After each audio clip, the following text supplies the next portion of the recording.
Leo tunazungumzia kitabu maarufu sana kinachoitwa The Power of Now cha Eckhart Tolle, na hasa tutachambua sura ya 3 ambayo inaitwa Moving Deeply into the Now, yaani kuingia kwa kina zaidi katika sasa.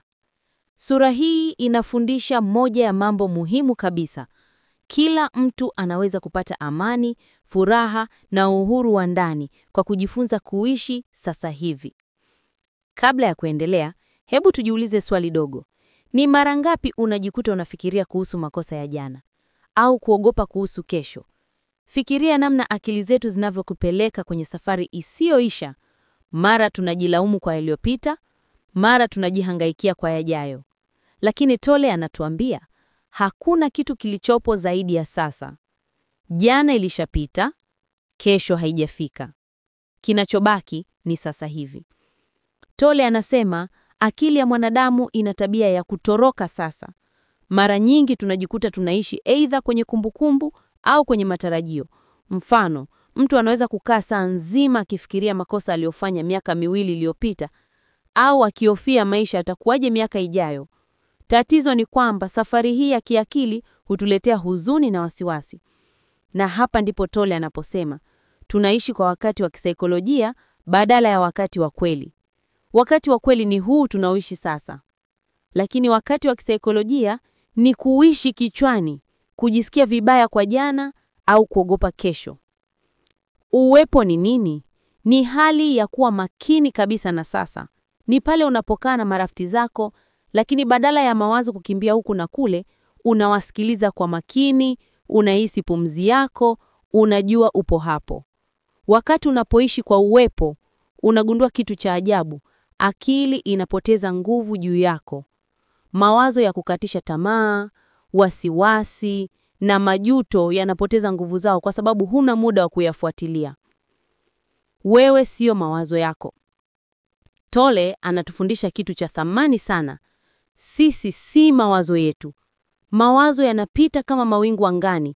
Wewe ni anga lenyewe, sio mawingu. Ukijitambua hivi, utaanza kutazama mawazo yako badala ya kuyafuata. Mfano rahisi, mawazo yanapokuja kichwani yakisema wewe si mtu dhaifu, usikimbilie kuyaamini. Badala yake, yatambue tu, sema hili ni wazo tu.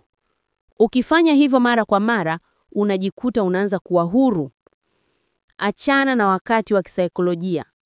Kama tulivyosema, kuna tofauti kati ya wakati wa kweli na wa kisaikolojia.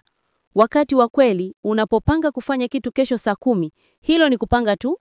Wakati wa kisaikolojia ni unapojihangaikia na hofu ukijiuliza, kesho itakuwaje? Je, nitaweza? Huo ndio mzigo unaokuondoa kwenye amani ya sasa. Wakati wa kweli ni sasa hivi. Maisha yako yote yapo sasa. Na kwa shangaza, kila changamoto utakayoikutana nayo itakukuta sasa hivi, si kesho wala jana. Mazoezi ya kuingia kwa kina katika sasa. Sasa, hebu tuangalie mazoezi rahisi ambayo Tolle anapendekeza ili tuweze kuishi kwa kina zaidi kwenye sasa. Mazoezi ya pumzi. Kaa kimya, pumua kwa makini, tambua kila pumzi inayoingia na kutoka. Hii inakurudisha sasa hivi. Kutazama mawazo. Kaa kwa dakika chache na uangalie mawazo yanavyopita. Usiyapinge, usiyahukumu. Angalia tu. Kusikiliza kwa undani. Wakati mtu anakueleza jambo, usifikirie jibu kabla hajamaliza. Sikiliza kwa makini na kwa uwepo. Kuhisi mwili wako. Gusa mikono yako, sikiliza mapigo ya moyo, fahamu uzito wa mwili wako unapokaa. Hii inakufanya uwe hapa.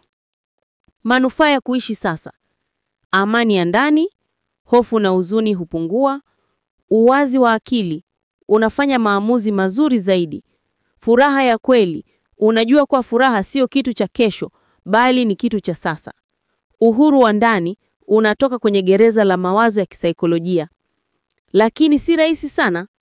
Ukijaribu leo, utagundua mawazo yako yatakimbia mara kwa mara, utapata ugumu kukaa sasa. Lakini Tolle anasema, si lazima uwe mkamilifu. Kila mara unaporudi sasa, hata kama ni sekunde chache, hiyo ni hatua kubwa. Sura ya 3 ya The Power of Now inatufundisha kuingia kwa kina katika sasa. Ni mwaliko wa kuishi maisha tofauti kabisa, maisha ya amani, uhuru na furaha ya ndani. Kila siku ni fursa mpya ya kuishi sasa. Ukijifunza hii, hauna haja ya kuogopa kesho wala kuishi na majuto ya jana. Ushindi mkubwa zaidi maishani sio kupata mali nyingi au kufikia cheo cha nuli, bali ni kuweza kupata amani ya kweli ndani yako. Na amani hiyo inapatikana sasa hivi pale ulipo.